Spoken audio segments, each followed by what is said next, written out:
سابسکرایب کردن چینل هم از یادتان نره.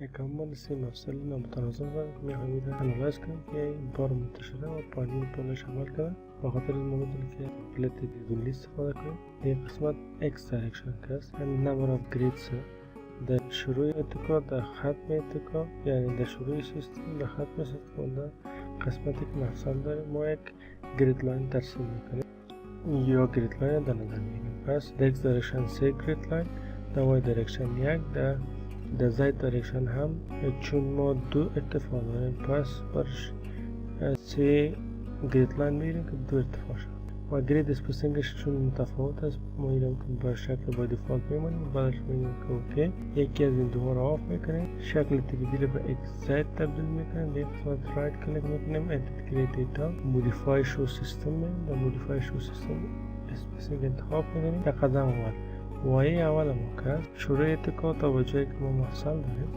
در تاچ یک قسمت ما فاصلش از 15 متر و فاصله بعدی ما که از 10 متر است.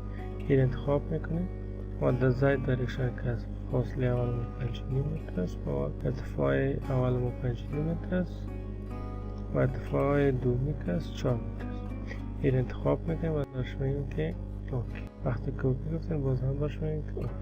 بالای رستور فول ویو انتخاب میکنیم، حالا بالای درا فریم کیبل کلیک در قسمت کرف فریم انتخاب میکنیم.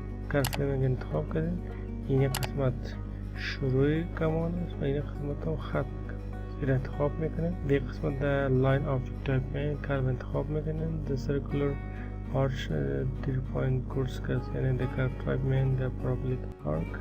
یک قسمت سیکشن پراپرتی با دیفالت انتخاب است و باید بطری مصادر میکنیم. در بعد تغییر دادن از این ما نداریم. ترد پوینت در قدم اول فاصله افقش میده، در فاصله 15 متری میده و بایش خصوص و زاید شم کس فاصله ش دو ارتفاع رو جمع میکنیم. 4 جمع 5 میشه شده 9.5.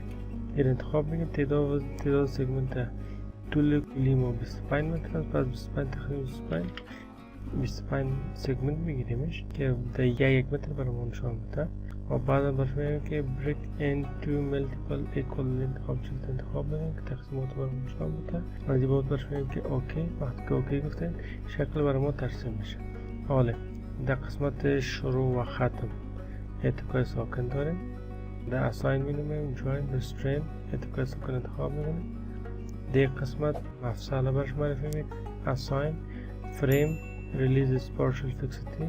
در قسمت برش میکنیم که در قسمت هندزی مومنت تورژن عمد توتو عمد محور توتو عمد محور تریتری مومنتش آف بشه که به این اساس مومنت تریتری یعنی در محور وای و مومنت تریتری در محور زد. پس به اساس این اپلای میگیم و اوکی. دیگه قسمت معرفی شد. باز هم ایمیل رو انتخاب میکنیم. در اساین منو در فریم در ریلیز پارشل فیکسیتی. وقتی که دیگه قسمت رسیدین حالا دیگه قسمت چون استارت شد پس در استارت تورژن مومنت عمد محور وای عمد محور زد آف میکنیم. یک قسمت که آف شد دیگه باش میگیم که اپلای و اوکی. حالا بعد شما پس در اساینمنت باش میگیم که کلیر دیسپلی اف اساینز. پس شکل جیومتری کمان نامتناسب ما ترسیم شد و تشکیل شد. از این بابت define the load pattern و self weight multiplier یعنی وزن ذاتش ضریبش 0 میگیریم. برش میگیم که modify اوکی. از این بابت برش میگیم شما مستوی سیستم انتخاب میکنیم.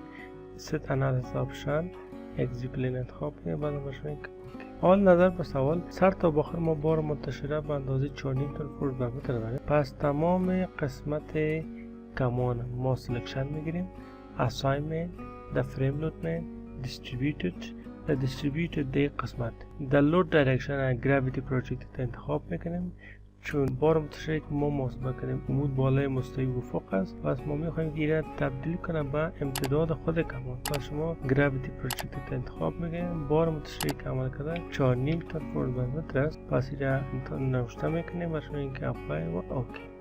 از این بابت شما یک پوینت لود دیگه هم دارین در فاصله 5 متری. پس شما در قسمت 1 سگمنت 2 سگمنت 3 سگمنت 4 سگمنت 5 سگمنت یعنی در این قسمت شما یک پوینت لود هم دارید. جوینت امیر قسمت یا می نود سلکشن میگیرید. اساینمنت جوینت لود فورسز در قسمت در فورس گلوبال زایت انتخاب میگیرید. مقدارش است منفی 6 تن فورس. بعد باش میگید که اپلای و اوکی. حالا در قسمت شما اگه خواستم پس بار متشابه براتون شما میتونید انتخاب بدید یس. در قسمت میگید باش میگید که اوکی. بار متشابه براتون شما میتونم. حالا شما اگه خواسته باشید که محاسبه کنه براتون شما مستوی انتخاب کردین. اگر خواسته باشین که پوینت لود براتون شما میتونید شما میتونید که دیسپلی شو الیمنت لود اساین جوینت کلیک کنید اپلای اوکی. در قسمت بین بالای ربر بند زوم انتخاب کنید. اون مقدار 6 تا شما وقت امروز. اگر خواسته باشین که پس بار متشابه مطالعه کنیم دیسپلی من شو الیمنت لود اساین فریم یک قسمت باید انتخاب بدین اوکی. بار متشابه هم براتون شما از این بابت شما پس در انالایزمنت ران انالیسیس اینجا باش میگید که ران ناو یه بک‌نام سیو میکنید. باش میگید که Asymmetrical 3-inch arch analysis نوشته میکنید. بعدا باش میگید که سیو این پروسیجر خود پیش میبره و محاسبه خود اجرا میکنید. این شکل دیاگرام شیر فورس است.